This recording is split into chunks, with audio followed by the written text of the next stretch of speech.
Pipila sa mga pagtulunan na atong makuha gikan sa atong pagbasa og sa ebanghelyo og sa kasaulugan nato aning Easter season. Una nga ang kalipay makab-ot ra gid nato diha sa pulong sa Ginoo. Ikaduha, ang makawagtang sa atong kasubo mao ang pagpamalandong sa pulong sa Ginoo. Kana bang makakita ta nga natuman ang pulong sa Ginoo dinhi sa atong kasinatian. Ug ang ikatulo, kanig yung makapakita sa Ginoo, kinig yung Eucharistia, kining pagpikas-pikas sa pan. Lingiyay mong tupad, ing na kay kaguol karon, na kay kaguol, naawa. Kung wa jud kay kaguol, wa ka maguol sa imong utang, wa ka maguol sa imong health, wa ka naguol anang imong mga anak, imong mga kauban sa kinabuhi, wa ka naguol sa imong trabaho. Congratulations. Pasabot, suod ka sa pulong sa Ginoo. Kay kining duha ka tawo, naguol sila. Guol kayong galakaw. Frustrated, disappointed sa ilang mga expectations, di ba? Kasagaran yung makapastress nato kana magyong dili matuman ang atong expectation. Mao sa nay gawas nga makapaguol, usahay makapalagot sa nato. Unsa may imong expectation sa umaabot nga eleksyon? Zawan, nga mo arang-arang ang kahimtang sa Pilipinas o mo grabe inig humas eleksyon? Wa gi nangandoy nga mo grabe ang atong problema karon oy. Mangandoy ta nga mo grabe kamahal ang palaliton, mangandoy ta nga mo sakag maayo ang presyos bugas, gasolina, mo saka ang rate sa unemployment inighuman sa eleksyon. Dili na mo'y pangandoy nato ang ato expectation nga inighuman sa eleksyon na anay mutubag musulbad sa ato karong giatubang problema, peace and order, kaning drugas, kining crisis sa employment, crisis sa financial economic crisis, kining crisis sa relasyon sa atong mga leaders nga kaniadto amigo sila karon na nag-away na. Masulbad unta ni inighuman sa eleksyon. Mao nay atong expectation nya kinsa may angayng butaran ron sa eleksyon para masulbad ang atong mga problema dili mo grabe.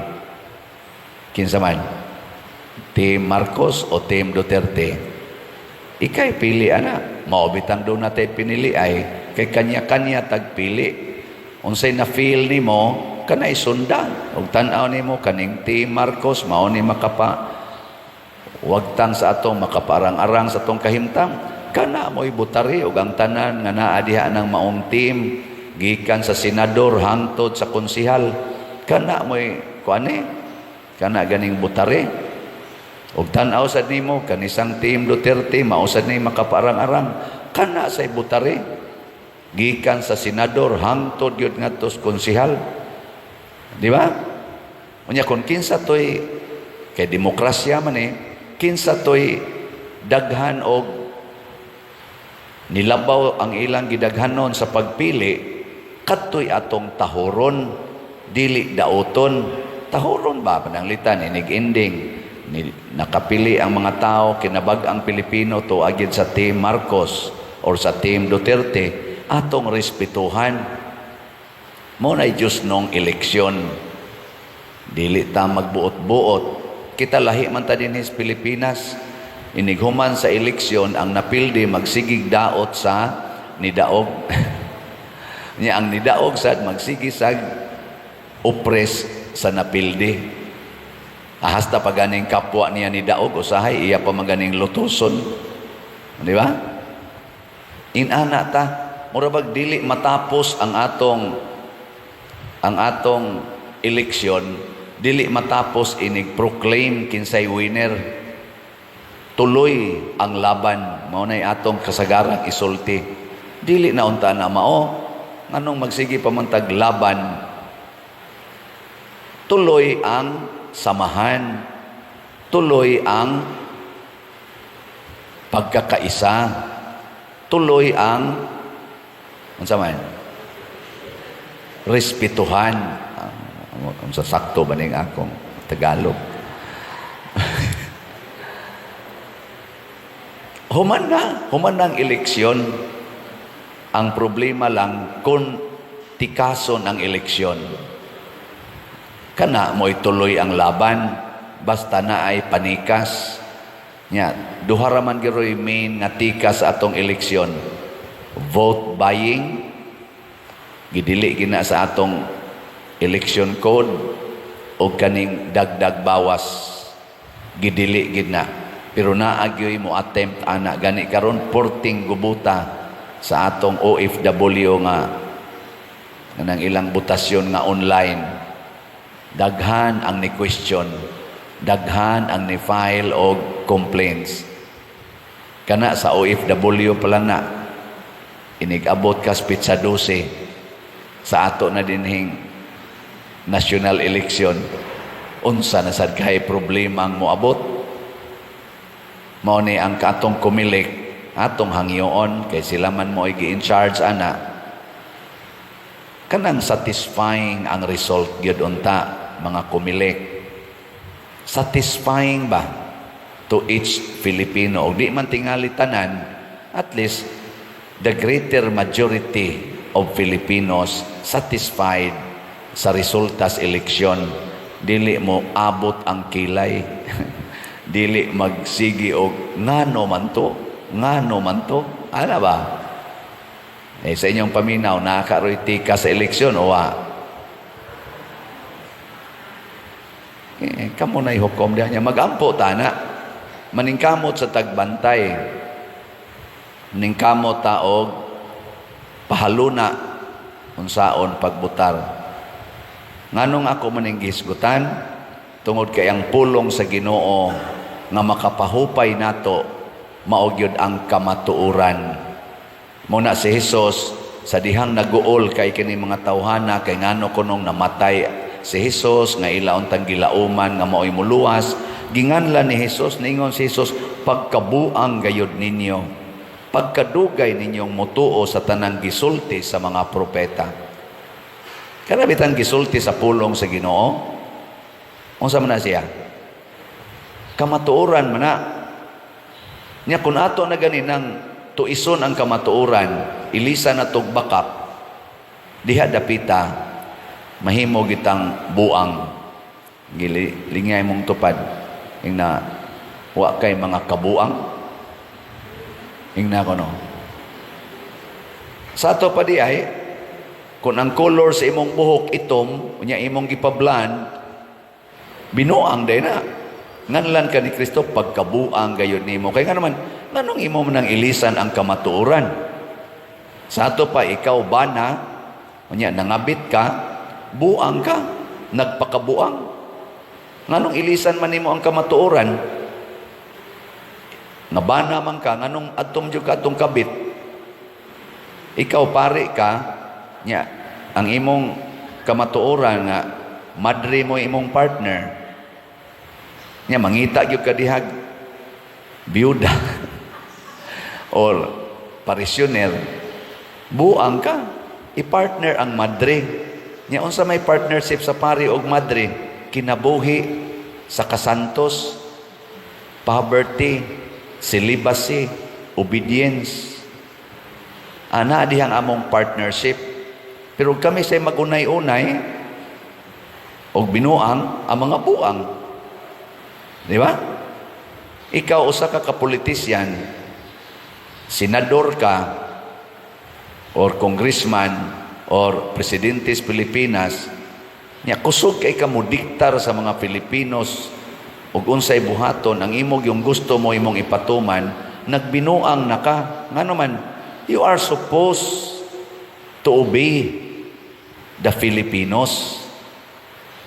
Dili ka maoy mo diktar, nya imo pag yung tuison ang balaod, di ni mo sundon, tungod lang kay ikaw maoy kunuhay, gituboy sa mga tao. Kanang imong mandate isip presidente, vice presidente, unsa pa na diha, senador, apil na sa mga kabinet, mga appointed positions, mga secretaries, undersecretaries, hangtod sa katapusang barangay health worker, mga empleyado mong tanan sa mga Filipino people here and abroad, employees mo, sulugoon mo, mabitang perti ninyong pangumpanya karon, perti ninyong lamano-lamano, kunuhay, kaon-kaon pa mo anang mga pagkaon, ngawa ninyo ganahi, hilas kay mos tanan, kamong uban. Tungod kay nang-apply mo, nang-apply, o kining among pagbutar, matag usa ka Pilipinos maoy nag-signify nga ako kang gidawat isip maoy mo alagad sa Pilipino, dili aron mo oppressed og mo daot og mangawat sa pundos Pilipinas. Ayaw to isa ang kamatuoran, kay ang pulong sa Ginoo gusto gyud nga kamatuoran. The truth will set you free. Nakaron muna diri sa atong unang pagbasa, way kwarta si Pedro og si Juan. Nisod sila sa templo. Naay nangayog kwarta, nagpakilimos, bakol. Nagpakilimos, way kwarta. Unsa may gihatag ni Pedro, ingon siya, kami wa gid may kwarta, pero tagaan ka namo, sanian namo. Ug unsa may naa nila? Pulong sa Ginoo, si Kristo mismo. Kay si Kristo man mo ipulong nga nagpakatao. Ug unsa may gibuhat ni Pedro, sa ngalan nining maong pulong nga nagpakatao, sa ngalan ni Hesukristo, tindog ug lakaw. Nakalakaw Hoy tubag. Adi ay mo kasuko, kanang kuan lang ba, kanang tubag lag tinarong ba? Nakalakaw. Kadtong iyang paglakaw, mabayran tong kwarta. Way amount of money makahatag atoy. Sa ato pa di ay, ang pulong sa Ginoo kung atong puy-an, labaw pa nas kwarta. Muna muhangyo ta sa atong mga politicians, ayaw mo sigig kahangol anang kwarta. Kamong mga hangol o kwarta nga mga politicians, hunungan na kay makadaot na sa atong nasod. Higugmaan ninyo ang pulong sa Ginoo. Unya gamita ang kwarta sa pulong sa Ginoo. Nay maayong buhaton. Muna nga ang mga duha ka tawo nga naglakaw nga masulubon, nalipay sa dihang, matud pa nila murag na ako noy nagdilaab nga kalayo sa dihang na malandong na sila sa pulong sa Ginoo. Ilan ang gisaysay ang pulong sa Ginoo. Ang butas, ang bakol sad naglukso-lukso, nagdaig sa Ginoo sa dihang niipikto ang gahom sa pulong sa Ginoo diha niya. Si San Vicente Ferrer naggamit sa pulong sa Ginoo. Daghan kay siyag milagro nga gihimo. Apan giunsa niya paggamit ang pulong sa Ginoo diha sa pagpaubos. Sama ni Pedro niingon, wa mi kwarta. Ni angkon ba? Wa mi amo. Ni anamo ang Ginoo. Ang ato sa dunta mga politicians, kamong nidagan, labi na gyud mong mudaog puhon, pagpaubos. Ayaw mo pagpagarbo kay makadaot na sa atong nasod. Bisag unsay imong posisyon nga nakabot, ayaw pag-ingon nga worthy ka ni ana. Na timingan lang nga ikay gibutaran sa kadaghanan. Pero dili ka angayan ni anang maong posisyon. Without God, we are simply nothing.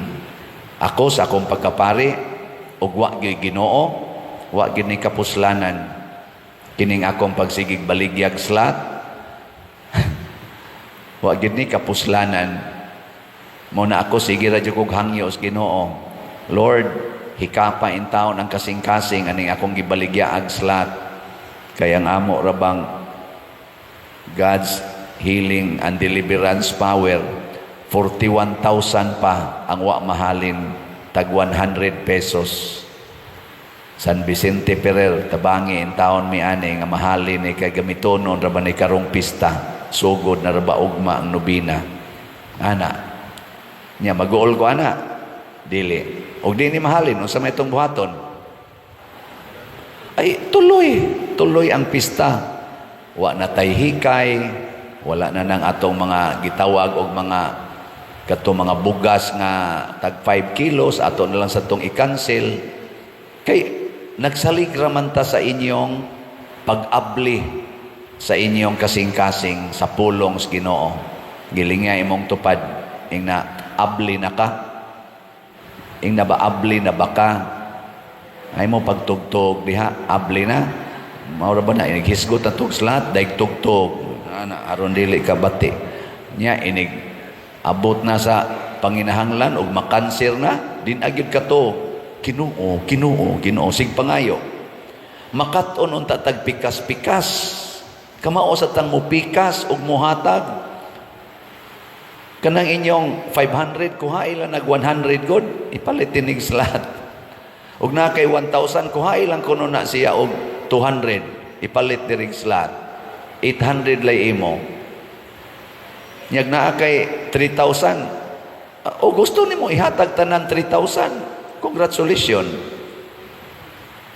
kay gani si Pedro ug si Juan way kwarta, pero nakaayog bakol.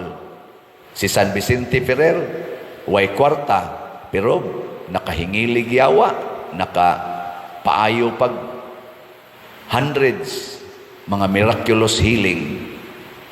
Mother Teresa of Calcutta, way kwarta, pero nakapakaon og more than 100,000 people, children, every day, hangtod karon. Nga naman, dili man ang kwarta mo'y atong security ang pulong sa Ginoo nga nagpakatao nya kun naa kay kwarta gigamit nimo sa pagtuman sa pulong sa Ginoo sama ning atong buhaton karon sa pista manghatag tag pagkaon muhatag tag mga kalingawan para manindot ang atong pag-celebrate mulig-on ang atong pagsinabtanay kana nindot kay na karon ugma pista sa ato dinhing proper San Vicente Chapel kay katapusan man ang Huwebes ambot kag nag-andam na baron sila sa ilang mga lutuonon di mo na atong buhaton ugma manim ako bitang ipadungog-dungog kay naa sa atubangan ang uban mga tot as ilang balay na kay mohikay man gid na naa hain to murag dako-dakong utbos aso adto ta didto aron ta magkahiusa nadi ang kapilya ay kilid ugma ng ilang pista alas 10 ang misa panimba mo didto unya kada na katapusang Huwebes ang ato sa dining parokya kada ikaduhang Sabado magsunod na sa siya perting hiusa ta ana nya ini ka kuan Birnes, ikaduha na tong nobinaryo dinhi naasad tay Jubilee of Teachers and Students. Mga maestra na to o mga estudyante diha naa sila night. Ini kasabado Jubilee of Culture. Natay cultural dance kanang baile tibuok. Kamong mga wa nay ngipon, mabalik mo baile. Ang iparis kato lang sang galisod og lihok kay mo la sa tay anak bay na baili cultural unya ini kakuan asad ini ka Domingo nasa day Jubilee of Sports or Runners nasa day running with San Vicente Ferrer as Pilgrims of Hope pulos nito mga Jubilee kay Jubilee year maron atong gipamutang ag Jubilee nasa Jubilee for kanang mga athletes Jubilee for youth, Jubilee for drivers. Nindot Haron ta magkahiusa, pero di mo mupalit aning atong slot, posibleng makancel ning tanan. Kaya kinahanglan manig mga budget. Nasa jubilee for the poor. Kanang atong pagpanghatag og bugas na moabot nga nag mga 3,000 to 4,000 ka 5 kilo packed rice. Ana, ato na ipanghatag. Humanday jubilee of parishioners. Inig pista na nato dinhi nata dihay gitawag og baryo pista, magdungan tag pangaon tanan, kansilon tanang tanan kun way kwarta. Di ba? Pero mamalit mo sa purot ni celebrate og maglukso-lukso tas kalipay. Ana,